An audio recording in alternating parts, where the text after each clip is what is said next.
So I'm gonna try this whole YouTube thing, see how it goes. Welcome to Ambitious Vector Cinema. This is going to be a film photography channel.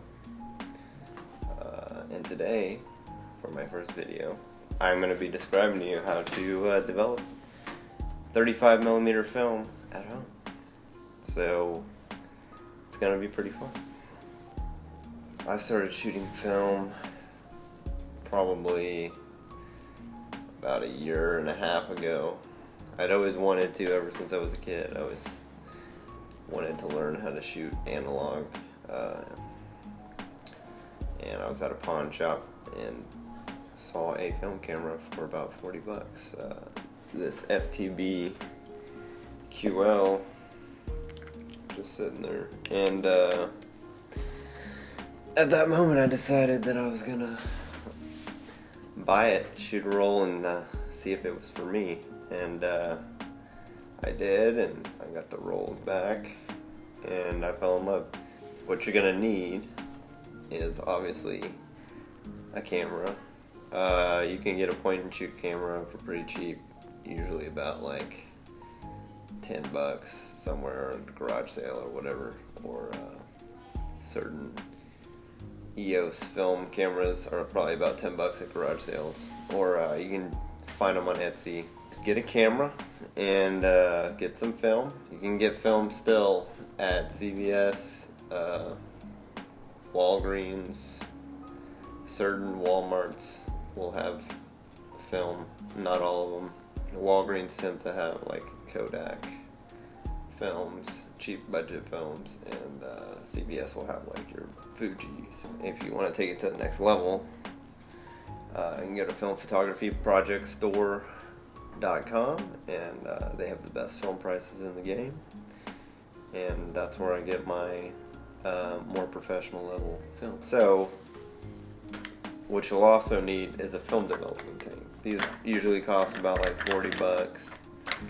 A lot of people use the Patterson. This is not a Patterson, but it's the same thing essentially. I forget what brand it is, but what you do is you'll load your film up onto these spools and put them into the tank, and the tank's light safe. So these can develop also medium format, but today I'm just going to show you how to do 35 because I don't have any 120 at the moment. So you're going to need a developing tank, a camera, exposed film, scissors, a can opener, preferably one of these. I don't know exactly what this model is called. And either a dark closet where no light gets in, or film changing bag. So today I'm going to be developing 2 rolls of Superior Extra 400 that I shot one with this Minolta and the other one with the FTB QL. You're also going to need a processing kit, which you can get at the FPP store. I have one here. Now this one's actually from the Camera Exchange, which is a local store here in San Antonio. But the one that I have right now is actually from the FPP, but it comes in a little bag, so when I make it I just throw away the bag because there's no point in keeping the bag. It comes with instructions, and sometimes they come in a little box like this. I forgot to say, of course, you have to do this in the dark, which is why you need a changing bag or a dark closet. So what you're gonna do in the dark is you're gonna take your film, right? You're gonna take this film canister that has exposed film in it, and you're going to put the can opener. I like to use this flat side because, I mean, sometimes end up hitting yourself with this part. I like to use this flat side, and you put it here on the lip, and I use this top knob as my pressure point, and you're gonna push down and pull up and kind of pop it like you would any bottle that needs a bottle opener, and you're going to be able to pull the film out, and you're going to feed it in onto these spools. You're going to put it in through this lip right here, and it actually ratchets. So you keep doing it until you get to the end of the roll, and there's going to be a piece of tape holding it to the spool, and you're going to have to cut it. Now you want to do that carefully if you're using a changing bag, so you don't puncture a hole in your light tight bag. I'm going to show you all of that right now. You won't be able to see it, but I'll have the bag right here. Here's the bag right here. I'm going to place it right here. Going in the bag we have 2 rolls of film, can opener, scissors, developing tank. I like to disassemble it so I don't have to do that while I'm in the bag. Once you load the film onto these spools, you make sure that you put the bottom side down and you close it up, and you're able to pull it out. Put that in there, and that's it. That's it. So you're going to zip it up right here like this. Want to make sure it's zipped all the way, and then you Velcro this flap. So, I completely forgot to tell y'all what's going on here. You know we're developing film, but you don't know what process it is. This is the C-41 process. It's a color negative process, produces a color negative. There's also E6, which produces a color positive or slide, but this is C-41. Also, I keep calling the bottle opener a can opener, so please forgive me for that, and I hope you're enjoying the video. I hope you're finding this to be really cool. Alrighty. In here, should be kind of cool. You can hear it. So you're gonna go in here, check in through the sleeve. You have to feel around and identify where everything is. This is the lid. This is the canister. These are the spools, can opener, scissors, and the rolls of film. So right now I'm popping off the first roll, popping off the cap of the first roll. Sometimes it takes a little patience, but sometimes you get it on the first try, like I just got it. So then you're going to grab the spool, hopefully you'll be able to hear this, and you feed it in,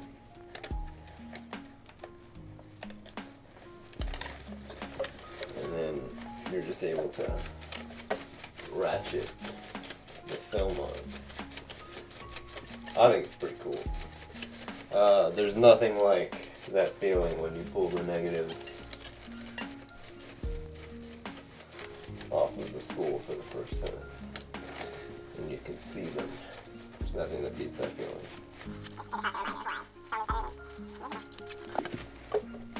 Alright, so I got the edge here. You want to carefully cut the film from the spool that it was on. You want to cycle it all the way through. Boom. First roll done.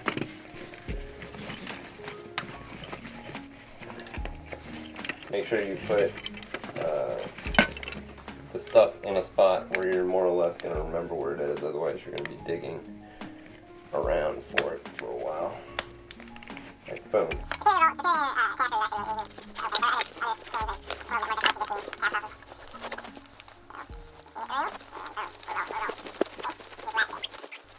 Ratchet it on there.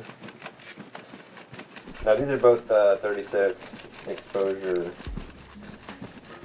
rolls, but you'll notice if you start doing this at home that 24 exposure rolls go by way faster. It's a lot easier to put those on.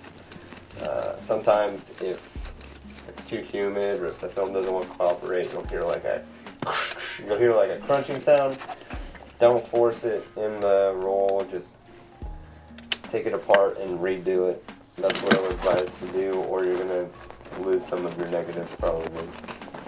So boom, I got them both on the roll. You want to make sure you can feel where the bottom is. You want to make sure you're putting the bottom down into the actual canister. Put it down. Leave the top on. And boom. You're ready to develop.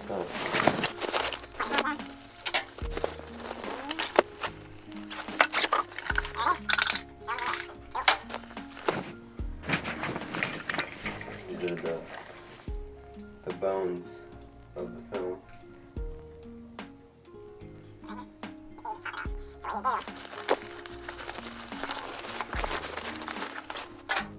What you're doing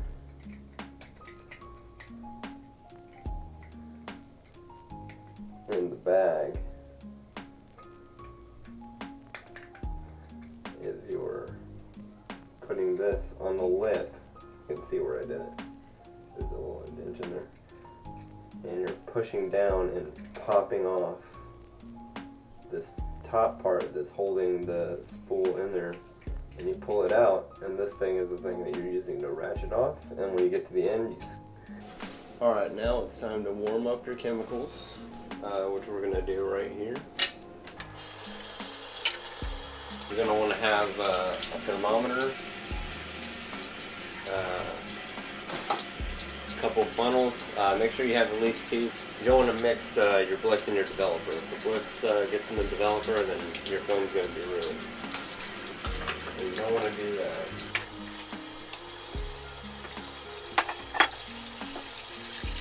In your kit, you're going to get 4 packets. You're going to get one for developer, which you mix into a 1 liter bottle.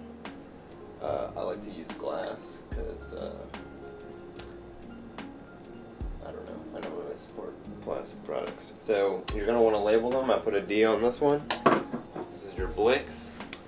You do not want this. Remember that this goes second. It always goes second. If it gets in your developer, you're screwed. So label this with the B, and then this is the stabilizer. So once you've used this a couple times, this can pretty much stay room temperature. It's the only chemical that can be at room temperature.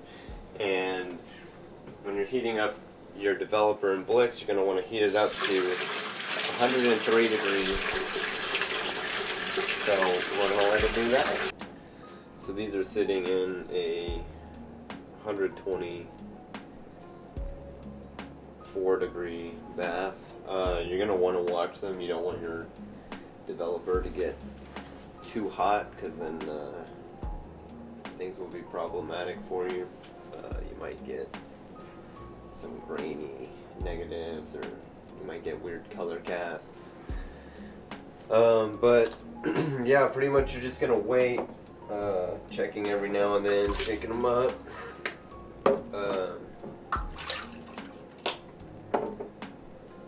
To see when they get to your desired temperature, which for this particular kit is 103. I think that's pretty consistent with kits. It's usually going to be in the 105 to 103 range. This right here is at 93. It's still got a couple minutes to go.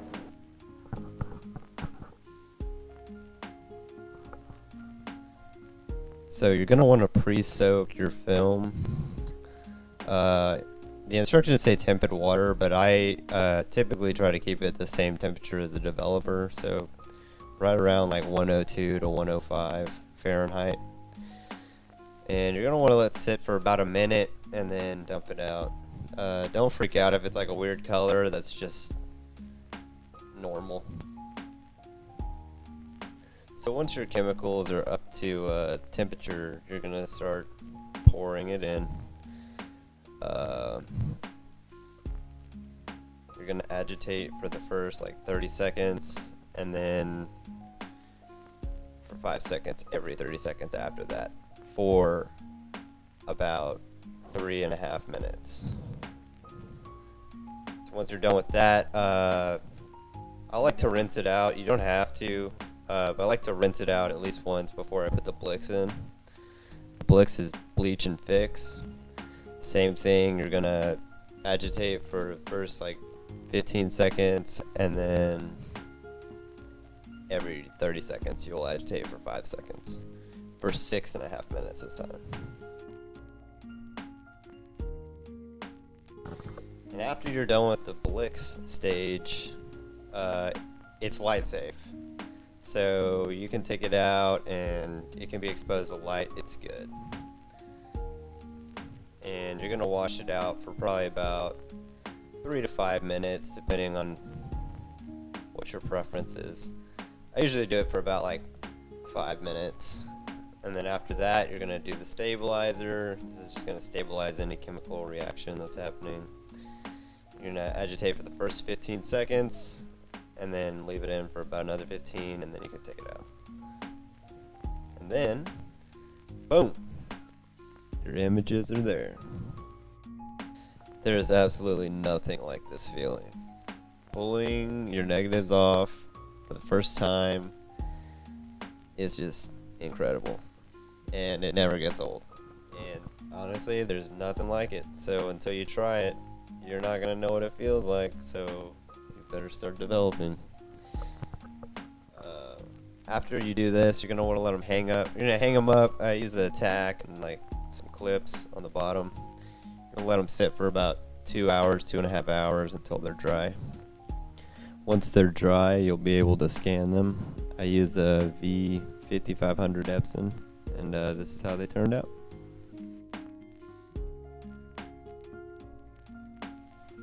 Thanks again for watching. If you want to see some more film photography content, like and subscribe. I'll try to post on this channel as much as possible. I don't know if I have a set day or agenda for this yet, but we'll see how it goes. Thanks for watching.